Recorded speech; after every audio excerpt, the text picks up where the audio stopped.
great to see everybody here tonight at the Church of Christ here at 384 East Midway Road. Now tonight I'd like to talk about what Jesus does for us. And I'd like to talk about a little bit of a prelude to the sermon for tonight. And as an American, our society has great qualities that produce these incredible opportunities for us. Now among them, our high degree of our individual freedom that we have, our number of personal rights, our economic opportunities, our standard of living, and also our educational opportunities that we have in this great country. And though troubled, we're still a nation of freedom and we have opportunity. Now the irony with this is that we still produce people that are filled with problems. Often in our society, there are significant groups that are deeply troubled people. A common problem is many do not feel loved, and they are very cynical about this love. Now, true friends are a myth, they think. A lasting marriage is nothing but a myth. Lasting love is nothing but a myth. And many think there are only two enduring laws in the society. One, everyone is out to get everyone else. And if you want to survive, you better look out for that number one person. That's me, right? Now, more tragic is the fact that many feel that they are unlovable. They're convinced that they're horridly flawed. They have endured lots of rejection throughout their entire life, and they have been exploited so much that they conclude that they're just basically worthless. Now, feeling unloved is produced by many conditions that we run into. Some of these conditions can be experienced as the victimization of economic or even religious prejudice. Hey, you're a Christian, you're not a Christian. Experiencing forms of social rejection. You know, you're the odd man out, right? You're the nerd of the group. And the absence of love in a childhood home. Perhaps the parents being at war with each other, or divorce, or even some sort of abuse. And the feeling continues to deepen. People who feel unlovable often refuse love. Now, sometimes they do not know how to accept love either. And sometimes they do not even trust love. Now, as a defense mechanism, they do not wish to risk being hurt ever again. Now, I want to talk a little bit tonight about John chapter 4, the verse that we read this morning, or this evening. Now, I want you to consider Jesus and the Samaritan woman at the well. We've probably heard of this story.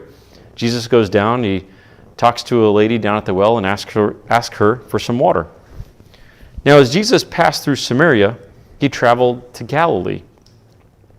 Now he passed near Sychar, I think that's how you pronounce it, as he came to a well that was built years earlier before him. Now, a tired Jesus sat down by the well to rest, and his disciples went off to go get some food for him. However, a Samaritan woman came to draw water. She came to get water and fill up the jugs that she had. And he asked her for a drink. Now, nowadays we think, hey, the guy's just asking for some water. What's the big deal, right? However, there's a little bit more meaning to the story, and I want to dig into that a little bit more. Now, a man asking a woman for a drink is not the substance of this encounter. Now, today, asking for a drink of water is just an innocent request. The significance was not in the request of the need for water to drink, but the significance is found in the fact that a Jewish man made a request of a Samaritan woman. Now, she must have been shocked at this. A Jew speaking to a Samaritan in public, a man making a request of a woman in public, though? Now, that was completely unthinkable. Now, Jews did not associate with the Samaritans. There was a little bit of a battle that was going on there. And Jewish men did not speak to women in public at all. Now, this was an incredible incident. Now, by our standards, the Jewish view of women was undesirable. Now, consider some statements made by the Jewish Mishnah. I don't know if you've heard of this or not, but doing a little bit of research, there was a Jewish Mishnah which was more or less creeds and rules that were written to the Jewish society prior to when the Bible came about in about 450 BC.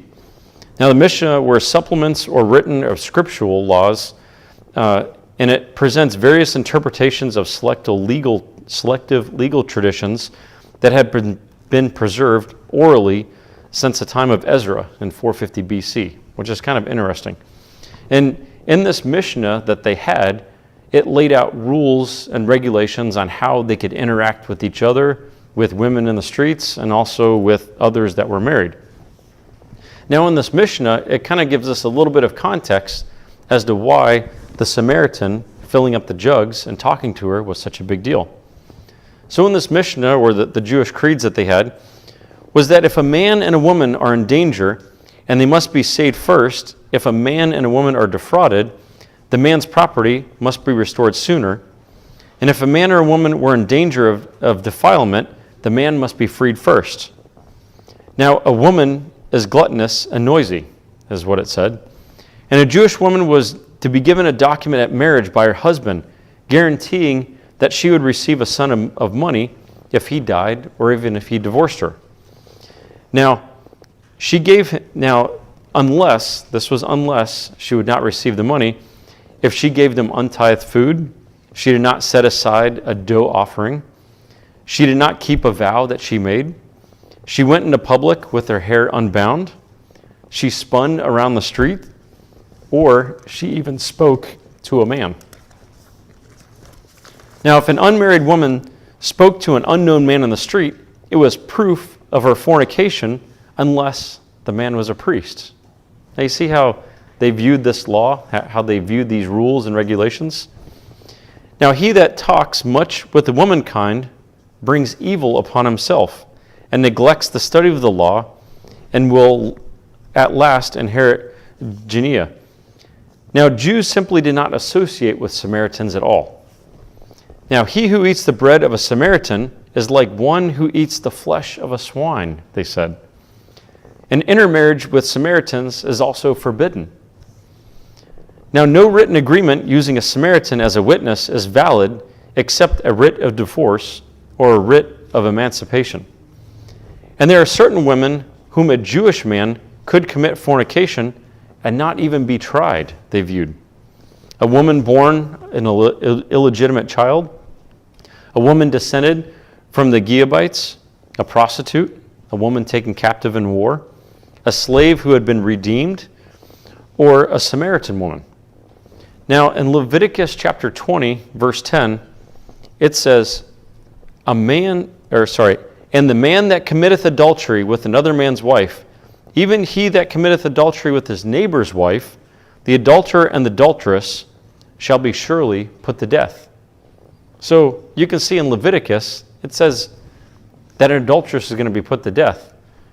But in the Jewish law, it said, even if you spoke to a woman that was not of you're married to, you were automatically saying that you were committing adultery with her. Now, can you imagine how the Samaritan woman felt when the Jewish man she didn't even know, being Jesus, spoke to her in public? Now, this Samaritan woman began to deliberate and attempt to reject Jesus from the moment he spoke to her. He tried to say, "Go away. I don't know you. I'm not going to talk to you." Now, of the many probably reasons for her resistance, two of these are very obvious. Now, given Jews' attitudes to Samaritans, she likely had no feelings for Jews. She likely felt even being unlovable. She had been divorced, the woman at the well, 5 different times. Jews and Samaritans followed the law. And a woman cannot divorce her husband, only the man had the right to divorce her. Now, the man she was currently living with, though, was not her husband. Now, what rejection and abuse was going on here? Now, she tried to reject Jesus' concerns in 4 different ways. And John 4 tells us this. Now, Jesus asked for a drink in verse 7, and she asked him, "Why should I give you a drink?" in verse 9. She stressed 2 relevant facts. I am a woman, and I am a Samaritan. "Why do you ask me?" she says. In our words, something is going to be wrong here. Perhaps her coming alone at noon indicates she was an outcast, which, if true, would make her even more suspicious. Now, when Jesus offered her water, in John chapter 4, verse 11, she said he had nothing to draw water with. A thirsty man promising you water doesn't make any sense. Are you greater than our ancestors who dug this well? Or, in our words, are you promising something you obviously cannot deliver? Just who are you trying to fool? Now, when Jesus promised water that would permanently quench thirst, she asked for that water. She said, "Go ahead, give me that water if I'm not going to be thirsty ever again."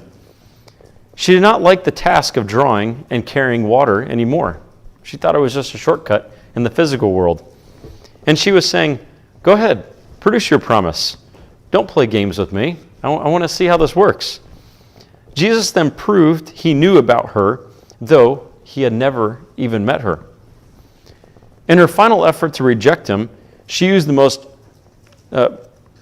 prejudicial issue between Jews and Samaritans. Where is the correct place to worship?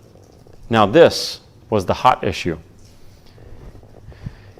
In Deuteronomy chapter 12, verses 1 through 14, it describes this place. But I think she was confident on how he would answer, and he would give her the reason to reject him.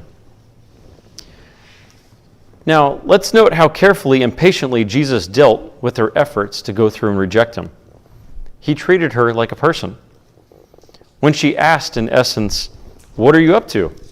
he just answered, "Hey, I've got a gift for you." When she said, "You have nothing to draw with," he said, "We are talking about different kinds of water here." When she challenged him to immediately produce his promise, he said, "You need to take me seriously." When she resorted to strong religious prejudices, he said, "Your whole concept basically needs improving." He knew what was going on. She then had two choices at this point. She could walk away from basically a weird situation that came upon herself, or she could realize who Jesus was and turn her back on past rejections.